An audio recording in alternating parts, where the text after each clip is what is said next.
What's up, everybody? I am back with a quick review of the Netflix show Devil May Cry. Now, before I continue, please do me a huge favor and leave a like to this video and a comment. Let me know what you guys think. If you have seen the Devil May Cry show, and what was your favorite Devil May Cry game?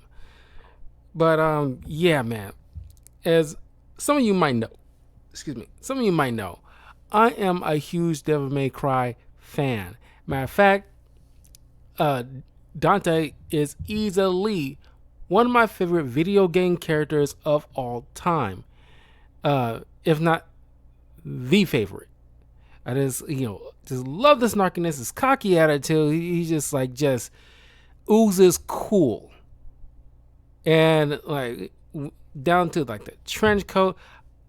I still have my Dante costume from Devil May Cry 5. And I played the heck out of Devil May Cry 4 and 5 like multiple times. This is so much freaking fun.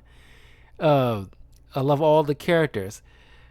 And especially the female characters. But Nico, great addition to the roster since Devil May Cry 5.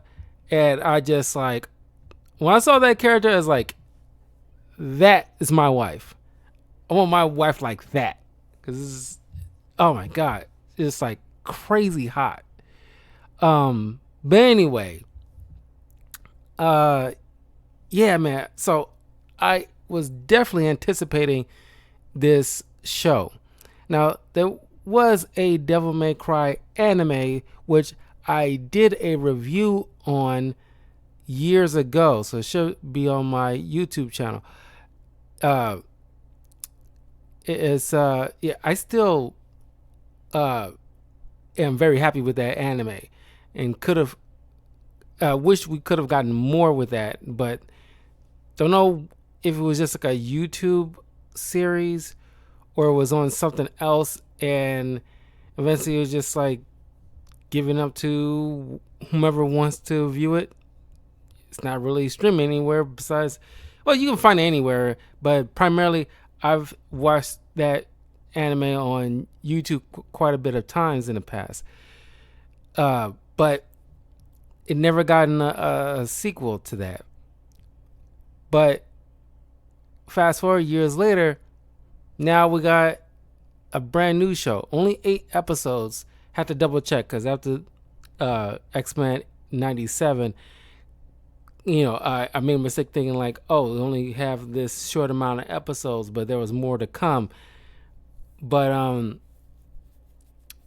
I just had to double check because a lot of shows, do like bare minimum 8 episodes, but sometimes they might go up to like 10 or 12, whatever. You never know. But I think 8 episodes is good enough, because I think like a lot of these industries have learned a long time ago, okay, tell enough of a story that warrants 8 or 10 or 12 episodes. We don't want, any unnecessary filler. And 8 is a solid number. And you really got a good, be a good meat of the story. The soundtrack of this show is impeccable. It did a rendition of Devil Trigger song from Devil May Cry 5, which it could have stuck with the main, the regular way the song is played. They could have just stuck with that. And appropriate that when they first play that song is when Dante first triggers his Devil Trigger. Is an appropriate time to play that song. But Evanescence Afterlife, love that song. Fell in love with that song. And it was only like, besides that, it was only one Evanescence song that I really enjoyed. It was that one. You ever watched the Ben Affleck's Daredevil? Is the one that was played during that movie. I'm blanking on it right now, so excuse me. But but yeah, the soundtrack is yes, pitch perfect uh to this show. It's not just pointless needle drops. Like I know people like the soundtrack to uh the Guardians of the Galaxy films, but most of those were just needle drops. Uh this seems like uh a good portion of the music is made specifically for this show. So it fits with the overall narrative. And of course, there's a couple other songs that are needle drops. But yeah, it all ties in perfectly. Uh, they got Johnny Young Bach, who has voiced Dante and Nero. Oh, no. No, he voiced Nero. No, I'm pretty sure he voiced. I'm pretty. Like, he voices a lot of people, but in terms of like Devil May Cry, I know he voiced Nero before. I'm pretty sure he voiced all Nero, Dante, and Virgil before. I'm sure. Crap. Sorry. I gotta double check. Yeah, he voiced Nero in Devil May Cry 4.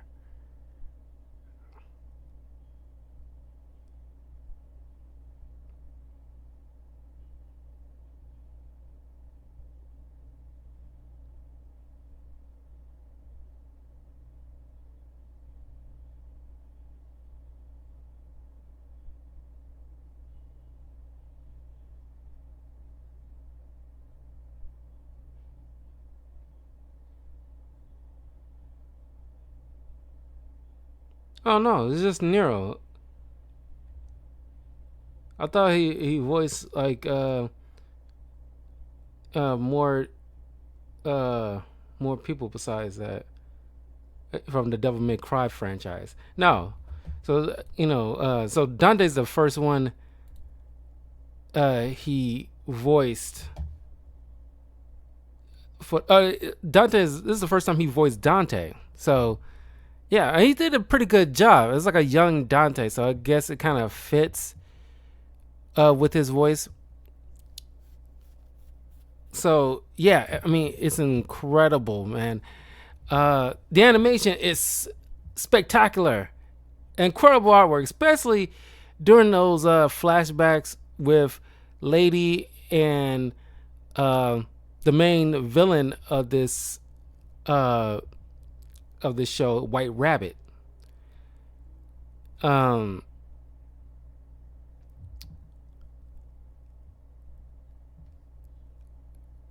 and it's just like a storybook mixed with like it's like a typical anime style, but it's just you know if you saw the episode, you know what I'm talking about. It's like a good transition, and it's like way to make a villain, man.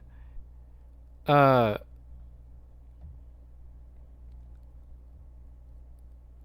it looks like it's an urban fantasy action television series. I think that's like a perfect way to describe it.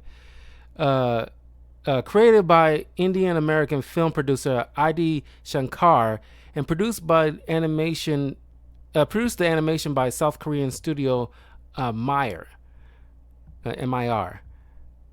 Uh, so yeah, man, of course it's great because it's made overseas, with typically like Japanese or South Korean or Indian. They usually like produce some quality stuff when it comes to animation, and I'm such a fan of these like different styles of animation because I love all different types of cartoons and um, anime, and like the unique way of how they incorporate it to fit the narrative they're trying to um, tell a story.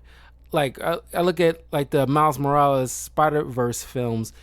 I very much love those films, especially the way they utilize all these different art styles that we have known in human history and incorporated them so well.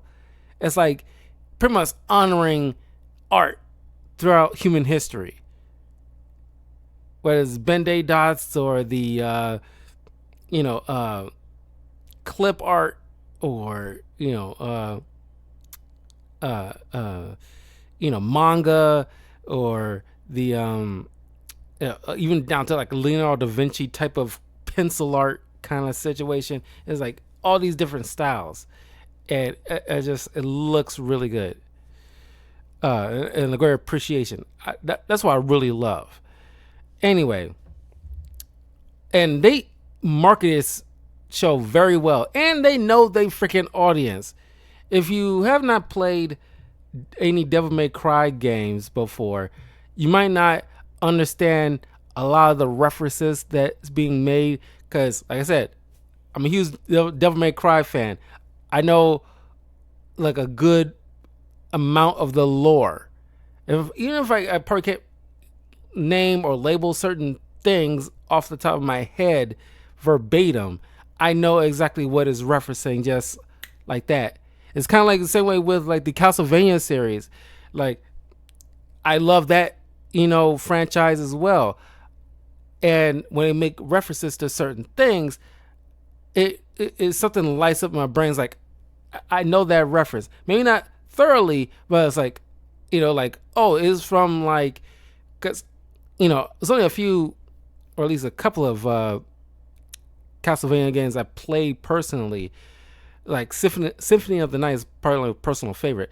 But, when they make a certain reference to certain things, I can like easily point out, okay, I understand where that's coming from.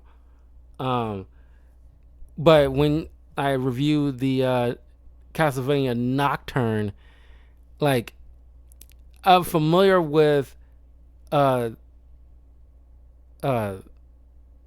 not Simon Belmont. Yeah, it was Simon Belmont.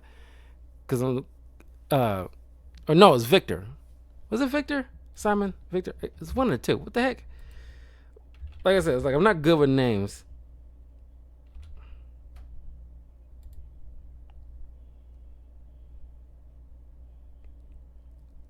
Crap.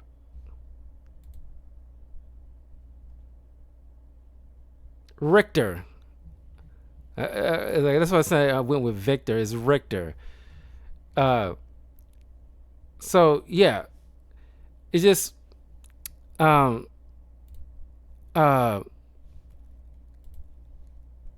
I was getting at is just, even though you might not be a fan of, you still might get some enjoyment out of this.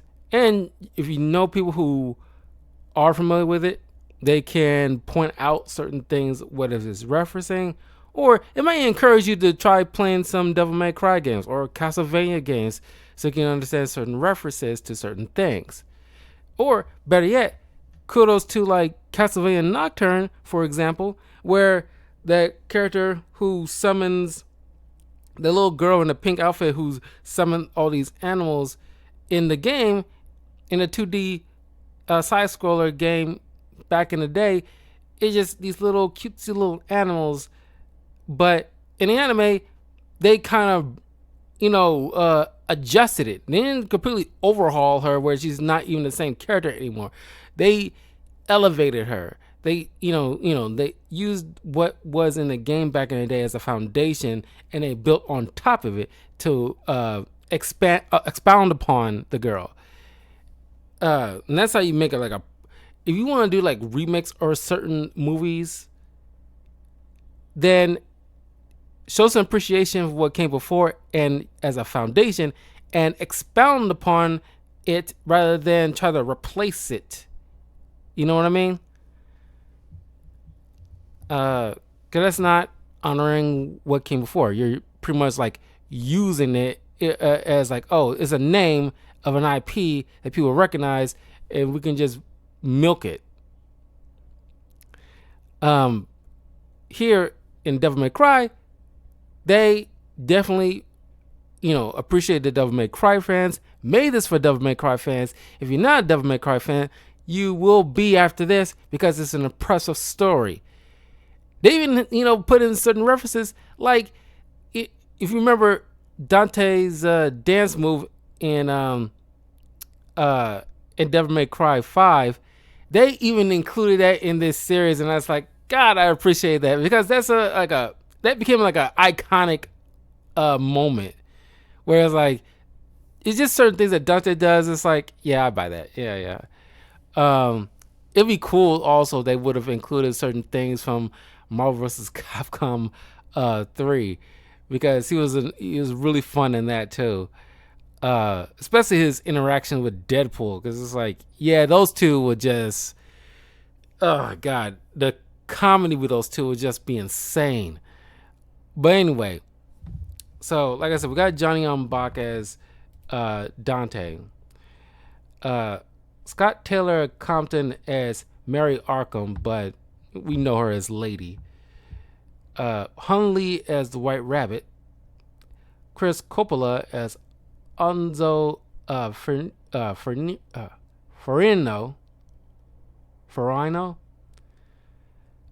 Zeke Alton as Dr. Fisher. We got the late Kevin Conroy as Vice President William Bynes. And this technically would be Kevin Conroy's last acting appearance. Not that pitiful Suicide Squad game. We got John Grease as President Hooper, Robbie Damon as Virgil, Sun Chris as Bala. As Bala. Circus Bala as King, Frida Wolf as Ninja. They even got like certain villain, at least certain bosses that you saw in the game in like Devil May Cry 4 and 3 and 2 incorporated as bosses. Like there's like this blue and red demons that hold swords. One utilizes like the ability of wind and the other fire. And once Dante killed those things, I was like, oh wow, because Dante acquires certain weapons once he defeats certain demon bosses. He gets certain weapons incorporated in his arsenal, and it's like that's probably one con I probably have for this game. If I have any type of cons for this not game this series, is that part of what makes Dante so fun of a character when you play the games, you get unique weaponry from defeating demon bosses. And I expect him to get those swords from those demons he just killed. It's just like, oh my, come on. It's like, that's the fun I want to see. Like, oh my God. And then once he goes up against like the main boss, White Rabbit, I want him to utilize all those weaponry he got from killing those demons. Come on. That'd been fun to see those weapons, and Dante just utilizing those.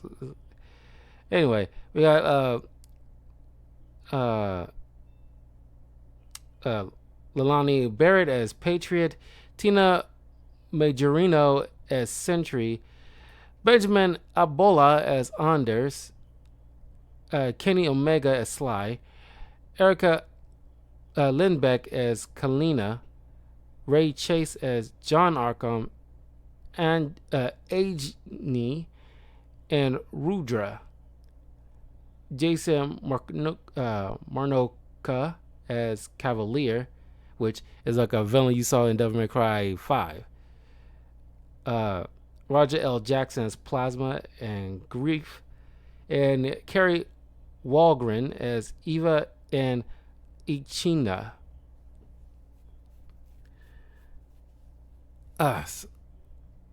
So, yeah, I mean, uh, Dante has this necklace, this kind of red gem thing that he acquired from his mother. That we get quite a few moments of flashbacks of her putting Dante in the closet while the house is burning down and she's running to find the young Virgil. Now, here's another thing that I probably like. It's not like it's more of a nitpick than like a con. It's okay to show it at least at max 2 times, but like with like Uncle Ben getting shot, or watching Bruce Wayne's parents getting shot, or Planet Krypton blowing up, it's like one of those things that you don't need to show every time, because by and large, because you're making this for the fans primarily, so they pretty much know the story of what happened to Dante's mom. What would have been good, well, you could. It's fine to leave it as sort of a mystery, but it would have been. I mean, they still technically did it.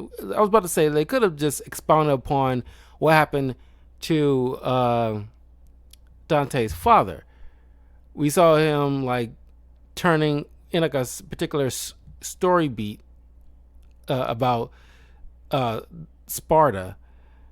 He, turned against his demon brethren. It was cool to see that in visualize the turn against his demon brethren and fight for humanity. But they could have also taken the time to expound upon where he could have gone or what could have happened to him. They could do it in like another season, like search for his father or something like that, maybe. But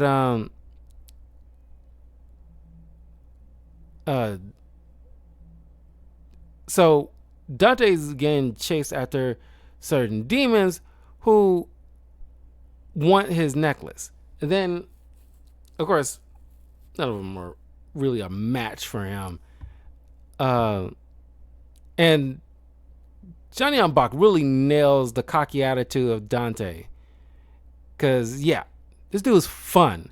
And he need to be played as such. With rare occasions him getting serious.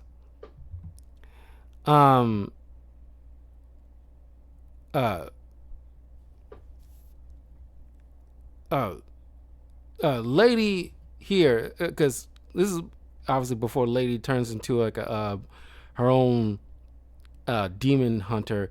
She works for this special government funded group, Damon. I think it's called Damon, or no, Darkcom. Ladies, play very well in here. I just want to make a note of this. Primarily, Dante as well, but primarily, ladies want to be coming up with the cool, hilarious quips about White Rabbit. Like, keep calling him like Thumper, or like saying lines like he's gonna need a magician to pull him out of his own ass, something like that. I was like, that is like brilliant writing first and foremost, but it's so hilarious the way it's being delivered. But that's like smart writing. It's like they probably actually have to look up, because they want to utilize every kind of rabbit pun they can pull out of their ass. It's like, God, lead. It's like, that's like, Archer level of comedic, references and stuff like that. It's just smartly played. Just, oh my God, I gotta laugh every time. Like, God, they just keep going at this dude. This like Thumper and all this. It's like, and Dante asking like, hey, how come none of y'all are dressing like an Alice in Wonderland references? Why is just him? It's just so funny. It's like I love it when they don't take themselves way too seriously, only when the moment requires it. Oh my God, it's so great. And personally, I was half expecting to see Trish show up, but I guess it's smart that, okay, you don't want to overload in the first season. There's only 8 episodes. So I'm pretty sure they're gonna leave like other iconic characters from the games in like, if hopefully it gets a second season, because they definitely tease Virgil. It's not even much of a tease. They definitely blatantly at the last couple of episodes acknowledge that Virgil's still alive, uh, and he looks so cool. And they give him this outfit from Devil May Cry 5, where he's part of no, not 5, 4. Sorry, but still, either one is like the most sharp dressed Virgil. Both of those, but I think I really do like the deep blue of Devil May Cry 5 outfit. But yeah, 4 is still pretty solid. But anyway, uh, so uh, uh, Lady is played very confidently in this, and so much freaking fun. And didn't really realize that she has those two different colored eyes. Apparently, she got from her mother. I forgot what you call those, homeocratic or something like that. Um,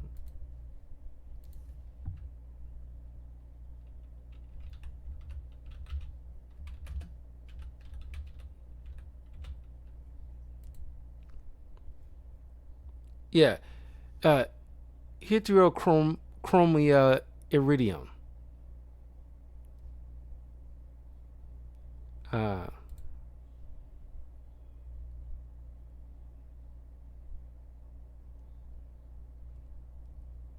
yeah, it's like one red, one green.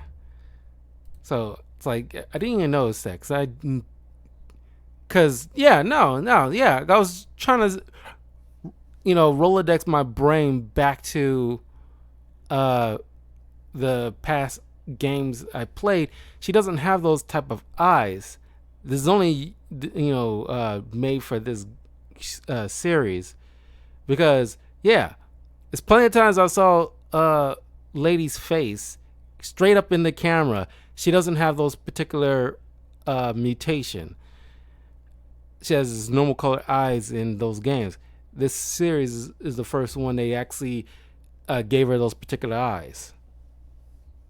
Anyway, she's ordered, and she's the leader of this little spec ops group, taking orders from the vice president, who's a very, because halfway through you can just tell, like, okay, this dude. Maybe other people might pick up on this earlier than that, but for me, halfway through of the series, I could just pick up like, this guy. Yeah, he's definitely evil, because he is way too like he's like, can you be more of a zealot? He's like, God this, God that, and everything like that. But clearly, this dude is like an extreme zealot. You can even tell by the last tail end of the episode. Um, so the White Rabbit ends up stealing from this museum the Sword of Sparta. Now he's going after Dante's necklace with the jewel on it. He already has the blue jewel that apparently he got from Virgil. And when you put those jewels together and attach it to the Sword of Sparta with the blood of both brothers, because they share the DNA of Sparta, who sealed the doorway between hell and earth via like a prism or a wall with little specks of spaces where smaller demons can eke on through, but by and large it's protected from like hell completely overrunning earth. And so this doorway can only be opened via Sparta's bloodline. So Darkcom went after Dante. It's kind of crazy that ladies, giving Dante this much trouble after he just took on like a room full of like mercenaries, and it's so much freaking fun because Johnny Bosch, his first voice acting role was in Trigun, where he plays Vast the Stampede, who dresses in red as well. And as moments we get those kind of vibes here too, but maybe just me because I remember watching that anime. Which, by the way, I really should rewatch that because that was a fun anime, and I think it's only had the one season. Um, but those mercenaries try to shoot at Dante, and Dante's just right behind him, shooting at the wall with him, like, "What are we shooting at?" It's like, oh my god, this dude is so much freaking fun. Oh my god, having so much fun watching this. I couldn't stop. Really wanted to like watch it all because I watched it kind of late last night, but I just couldn't stop. I really wanted to see the entire thing. Um, One of the mercenaries knew Dante personally, but like he wasn't gonna give up his necklace because he made a promise to his mother he keep it safe because it's the last time he saw her and spoke with her. Uh, but Lady not only managed to get her hands on the necklace, but arrest Dante. She even put like one of those kind of like Suicide Squad, you know, uh, little micro bombs in his neck, which actually did go off and tore up half of his face at a certain point. Like it's like he's Two-Face or something for a minute, but thanks to his powers, he healed, within a matter of hours. And of course, at this point in time, he doesn't know about his father and his lineage, so he eventually he had a hard time believing at first, but eventually he was told that he was a descendant of the ghost of Sparta. So uh, uh, the Darkon people get attacked by these demon bosses led by the White Rabbit, who wants to open the doorway because we had a little bit of backstory of the White Rabbit. He's actually human, if you can believe it or not. And the only reason he's like, obviously, look, I love Alice in Wonderland too. It's one of my favorite books of all time. He was an orphan boy who got picked up by social services and sent to a foster family who mistreated him and abused him. Then one night he saw like a little doorway open briefly into hell. He didn't know it was obviously hell. He just thought, because he was so obsessed with Alice in Wonderland, he thought, oh, he's Alice. He's going to have like an adventure into this Wonderland thing, or Underland, technically. He goes through, he meets, and I liked what they did with the demons in here, because it's like he meet up with good demons. It's, not going to even play around with the wordplay. He actually meets some good demons, because there's some low level demons. They're just trying to live a normal life. They have families and stuff like that. They're not like the upper echelon demons that's like what you expect, like evil and horrific and dog eat dog kind of mentality. So he pretty much got like taken in as one of their own, but over time there's kind of like a poisonous miasma that kind of spread in certain parts of hell, where it's kind of like deadly to them. So as he got older, he discovered a way to find certain doorways out of hell into uh, into the earth realm. So he pretty much like doing like a underground railroad situation. Unfortunately, because of Triss and the Dark Com people she worked for, they just viewed them as, oh, they just regular demons, and they start shooting them, killing them, and it's like he ends up losing a lot of people he cared for, and so he ends up just like it was like no place safe. He that's how you play a villain, man, because it's like you sympathize with him because of his upbringing. Like two worlds, he just find that he can't find any type of solace in. They're honestly no different from each other in his eyes. So he figures like, okay, I'll just bring all of hell into Earth, because by comparison, Earth is paradise by comparison from what's going on in hell right now, because it's not good. Well, it's obvious it's not good, but in terms of the whole poison, they can't sustain living there for much longer because a lot of them are too weak to handle like the air there. Now, of course, if you're like a lot more powerful, you probably can handle some of it. But it's no good. So, lady who's pretty much like hates demons, especially after his father after her and her parents saw a demon one time when she was little.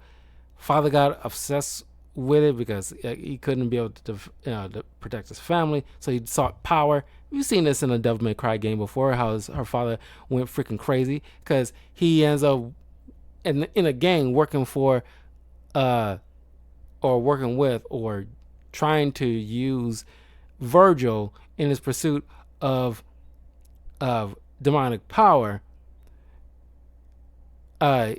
Here in the series, he just went crazy trying to find like ways to utilize demon power to make himself more powerful. Drove his wife away and neglected his daughter. But as soon as he acquired demonic power, he went crazy, kills his wife, inadvertently set fire to the house where lady's the only one who survived the entire thing. She eventually enlisted for the Darkcom recruitment. So, of course, now her perspective is changed because now she sees, because whilst her teammates got annihilated by these demon bosses, she is left alone in this supposed abandoned building. It's kind of like a project where like demons who were trying to find a place to call home are hiding away in. And she thought they were human until she got a really good look at them. And this family helped her while she was trying to hide away from one of the demon bosses. And it just shows that like not all demons are as bad as they seem to be. Could there's they have families and stuff like that. And she orders the rest of her people that's outside, like they're actually like refugee demons in this building. We come in, escort them safely uh, to our headquarters so we can properly put them in suitable living conditions. But then the vice president usurped that order and then orders like a complete execution of all those refugees. It was like probably the most horrific thing in the that happened in the series, in my opinion. And I was like, oh my god, this dude, like I said, this dude is like insane. And of course, Lady doesn't know about this. I'm pretty sure in the next season she'll probably be a little bit more aware, because clearly it's setting up for her and Dante become partners in the demon hunting business. But at the end of all this, Dante and Lady go up against the White Rabbit and his forces, and Dante and Lady easily take out like the flunkies. Even Lady even utilizes a car and flung it very fast and furious, flung it in one of the demons and knocked one out. And she got her iconic missile launcher. Took freaking forever. We knew that was easily set up when they showed this little secret briefcase, like specially crafted thing for a Lady, but she haven't used it until this last or second to last episode, and it's like glorious. But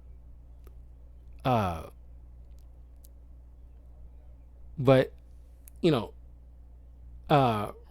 White Rabbit drink a bunch of like demon blood, got into like a big boss monster. Like I said, at this moment in time, really wish that we see Dante acquiring devil arms in order to fight this massive boss with all these weapons he acquired through the course of the episodes. Even at one point, we see him like pulling off a devil trigger after he, rescued. He pulled an Iron Man a bit and rescued a bunch of people falling from a plane. And it looks great. His devil trigger form looks great, but of course he's new to it because if you play the games, you know the devil trigger form has like a time limit. But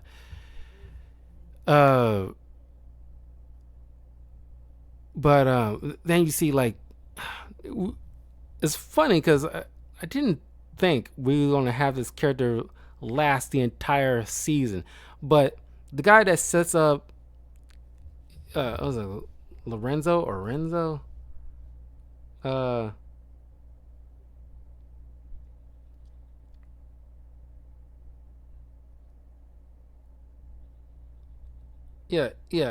Enzo, who sets up like jobs for Dante, who seems like he could easily be played as like a slime ball, willing to sell out anybody for anything.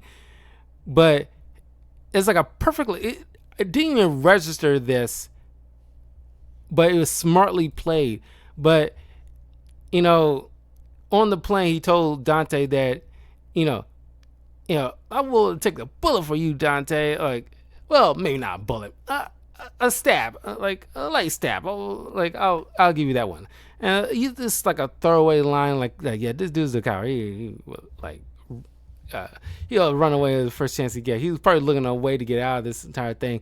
But then when Dante was literally on the ropes, he grabbed Lady's missile launcher with the giant blade at the end and tries to go after and stab the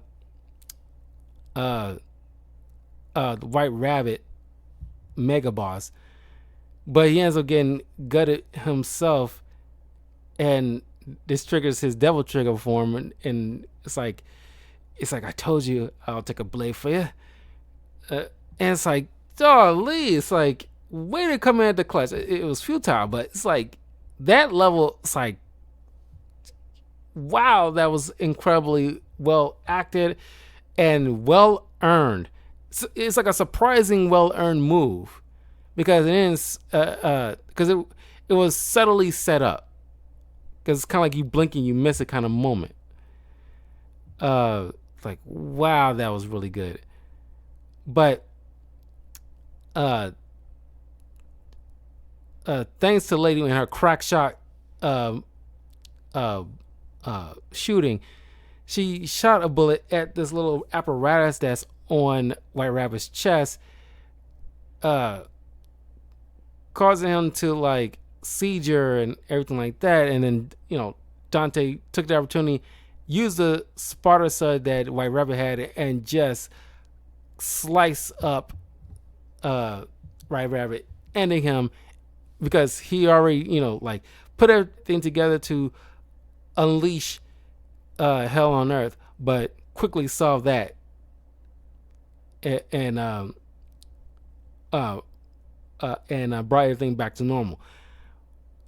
And it's like, how can anybody unsee what they just saw, especially in New York? And now, here's another thing. I don't know how I feel about setting everything, at least most stuff, in New York, because in the games, it's not really specified where Dante lives, or it's just like a ambiguous city. It's kind of like even in the anime back in the day, it's kind of like that. Dante lives in a kind of like an ambiguous city, where he holds up his Devil May Cry bar, where people come in to acquire about jobs, not acquire about jobs, but offer Dante a job to deal with certain demons. And of course, I love the whole reference to the strawberry sundaes. Matter of fact, because I haven't had ice cream in quite a long time, I made sure like I got myself some ice cream while watching that, because well, I could have gotten either or with a pizza or the sundae, or the ice cream. So I went with the ice cream because I haven't had ice cream in a mighty long time. Now I'm thinking about it. Maybe I'll get myself a small pizza Sunday night after my little business event I got to go to. But anyway, so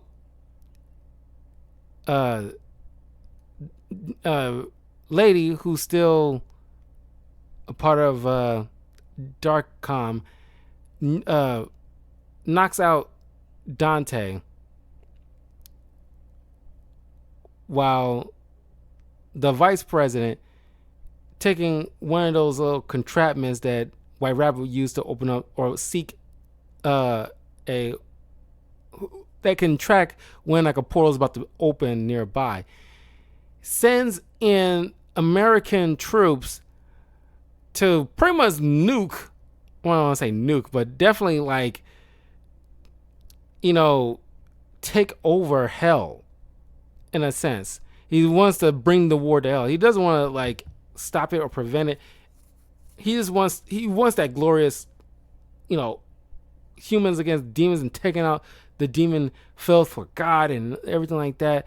So he pretty much overstepping his authority a bit, marching troops and plastering video and pictures of beheaded demons and even demon families and stuff like that. Just, and the soldiers are just gleefully taking pictures and stuff like that. It's just like, yeah, man, it just shows what White Rabbit was like talking about. It's like, just like the people, sometimes people can just act like demons in their own little way. And then we see at the tail end that Virgil is apparently working for Mundus and liberating all the captured demons. Like, now you work for Mundus, and he talks about like a coming storm or something storm. And golly, I love the look of Virgil in this. And Virgil is like the ultimate badass, man. If you ever played Marvel vs. Capcom 3, you know what I'm talking about. It's just, or even like Devil May Cry 5 and 4, it's just like we play as Virgil. He is just like darn near dominates. He's just so good. Uh, but yeah, that was pretty much the series. I'm like, I covered as much as I could, but definitely a high recommendation. It is so much fun. But let me know in the comments what you guys think of the Devil May Cry Netflix series, and what do you hope will happen in the, if there is a season 2, which I hope there will be. Knowing Netflix, there's always going to be a max 2 seasons unless you're Stranger Things. But what do you hope to see in the following season? And of course, they're going to have to replace Kevin Conroy for that vice president, even though he was, he played it so well. Because rare you get like Kevin Conroy voicing like a villainous character, and he plays it so well. But yeah, I kind of hope to see Trish. Just like something to mess with Dante and Virgil's minds, because Trish is a cloned version of their mother that at times flirts with them or flirts with Dante, and it's kind of creepy. You're technically different. You're a different person, but you're still like a cloned version of their mother, and it's kind of like gross. But anyway, that was my quick thoughts. I really wanted to talk about this really fast because it's like I was having a good time watching that series. But anyway, I will see you guys a little bit later. I might play a little bit of Marvel Rivals. But in any case, stay tuned for like definitely tomorrow, where I continue on with my Darksiders 2 reaction cutscenes. And yeah, I'm going to try to get like I'm wrapping up my next Chaotic Lore video because it's going to be like a huge video. So stay tuned for that, because I know people been clamoring for more of those videos, and I haven't been slacking off, guys. I just need to find time to make sure like I get like the scripts done and what I'm going to talk about and everything like that. So they're coming. And yeah, I'm near 500. This is one sub away from 500, so I can do like a celebration with you guys. Hopefully next week, so I can do like a 8-hour stream or 12-hour stream or 24-hour stream. You can vote on that on my YouTube channel to let me know which one you want me to do. In any case, take care, and I'll see you all later. Peace.